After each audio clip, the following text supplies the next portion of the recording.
देखिए कक्षा 10वीं प्रश्नावली 3.2 का प्रश्न पहले का पहला प्रतिस्थापन विधि से हल कीजिए।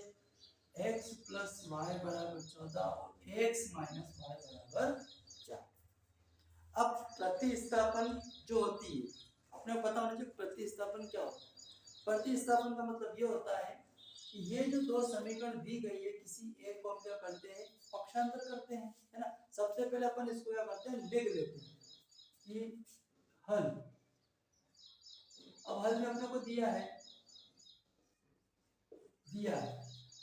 ये दो समीकरण अपने को दी गई है। अपन ले लेते हैं x प्लस वाई बराबर 14 और दूसरा समीकरण आपका है x माइनस वाई बराबर।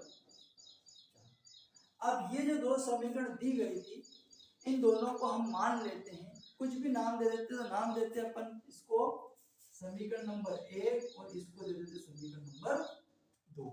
अब प्रतिस्थापन में यह होता है कि इन दोनों में से किसी एक समीकरण को हमें क्या करना है लेना है और इन दोनों में से किसी एक पद का क्या कर देते हैं अपन पक्षांतर करते हैं। सबसे पहले अपन इसमें लेते हैं समीकरण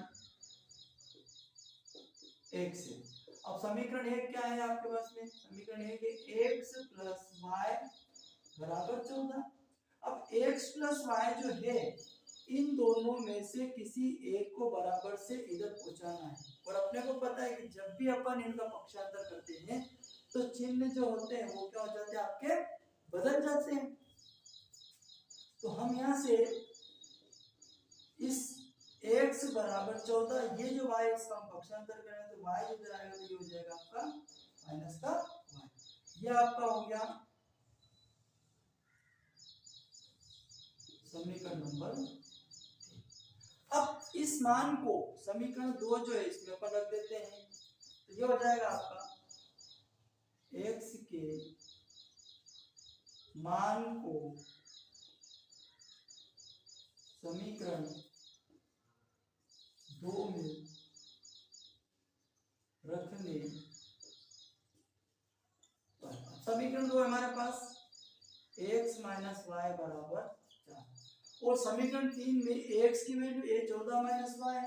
इस वाली वैल्यू को हम इस समीकरण नंबर जो 2 हमने लिए इस x के स्थान पे क्या करते हैं रख देते हैं। तो 14 ये जो रहेगा आपका 14 माइनस वाई बराबर 4। हमने क्या करा x के बराबर 14 माइनस वाई को क्या करा रखने पर। अब ये y और ये y दोनों जुड़ जाए ऋण ऋण धन, या एक काम करो ऋण का y और ये ऋण का y, ये 14 4 इस 14 का हम फिर पक्षांतर करेंगे 14 इधर आएंगे पक्षांतर हो जाएंगे ऋण के 14 तो ऋण और ऋण क्या हो जाएगा धन हो जाएंगे 2y और ये 14 बड़ी संख्या है ऋण की और 4 छोटी संख्या है इसमें से हम घटाएंगे 4 को तो 14 में से 4 घटाएंगे तो अपने पास कितना बचेगा भैया 10। तो ऋण और ऋण धन। अब हम क्या करते हैं कि y की वैल्यू निकालना तो y के गुणांक में जो संख्या है इसको हम 10 के बटे में बचाते थे y बराबर 10 और ये 2 का चला जाएगा बटे में तो ये बटे में चला गया।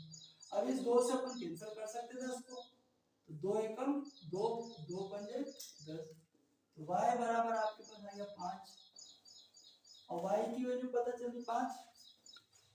y के मान को समीकरण 3 में रखने पर। अब समीकरण 3 जो अपने पास है वो ये वाली है x बराबर 14 माइनस वाई और y के मान यहाँ पे अपने पास कितना है 5 है तो x बराबर 14 माइनस 5 y बराबर 5 रखने पर 14 बराबर x बराबर 14 माइनस 5 इस 14 में से 5 का क्या कर देते हैं अपन घटा देते हैं तो अपने पास कितना बचेगा आपका आ जाएगा 9।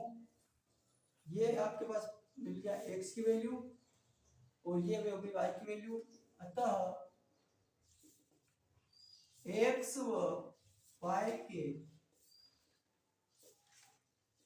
अभिष्ट मान x बराबर 9 व y बराबर 5